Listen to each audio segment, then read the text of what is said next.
शासनाकडून येणाऱ्या नवनव्या योजनांची आपल्या गावात प्रभावीपणे अंमलबजावणी करण्यासाठी महिला सरपंचांनी पुढाकार घ्यावा आणि आपल्या सरपंच पदाच्या मिळालेल्या संधीतून गावांचा विकास साधावा असे आवाहन जिल्हा परिषदेच्या प्रशासक तथा मुख्य कार्यकारी अधिकारी मनाषा आव्हाळे यांनी केले। दरम्यान या सरपंचांनी ग्रामीण भागातील प्रत्येक घटकांच्या विकासासाठी प्रयत्न केला तर काहीही अशक्य नाही। तुम्ही लढा तर आम्ही तुमच्या पाठीशी आहोत असाही सल्ला सीईओ आव्हाळे यांनी दिला। मुख्य कार्यकारी अधिकारी आव्हाळे यांच्या संकल्पनेतून 5 मार्च रोजी महिला सरपंच कार्यशाळा हुतात्मा स्मृती मंदिर येथे संपन्न झाली। सदर कार्यशाळेचे उद्घाटन आमदार सुभाष देशमुख यांच्या हस्ते करण्यात आले। यावेळी जिल्हास्तरीय खाते प्रमुख ईशाधीन शेळकंदे, उपमुख्य कार्यकारी अधिकारी ग्रामपंचायत अमोल जाधव, प्रकल्प संचालक जलजीवन मिशन प्रसाद मिरकले, जिल्हा कार्यक्रम अधिकारी तसेच तालुका स्तरावरील गटविकास अधिकारी सदर कार्यशाळेस उपस्थित होते।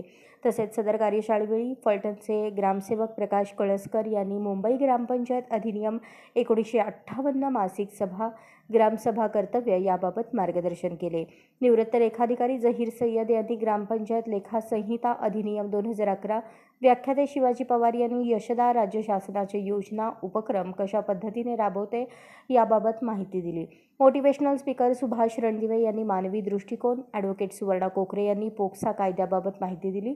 धाराशिव येथे संवाद तज्ज्ञ रमाकांत गायकवाड यांनी महिला बचत गट व उमेद अभियान तसेच सेवानिवृत्त अंगणवाडी पर्यवेक्षिका यांनी शाश्वत विकासाची उद्दिष्टे व भूमिका याबाबत बहुमूल्य मार्गदर्शन केले। सदर कार्यशाळेसाठी जिल्ह्यातून 585 महिला सरपंच उपस्थित होते।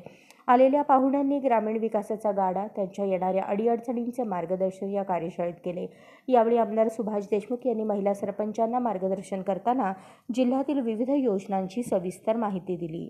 अशाच नवनवीन अपडेटसाठी जनता राज्य न्यूज चॅनलला सबस्क्राईब करा, लाईक करा आणि शेअर करायला विसरू नका।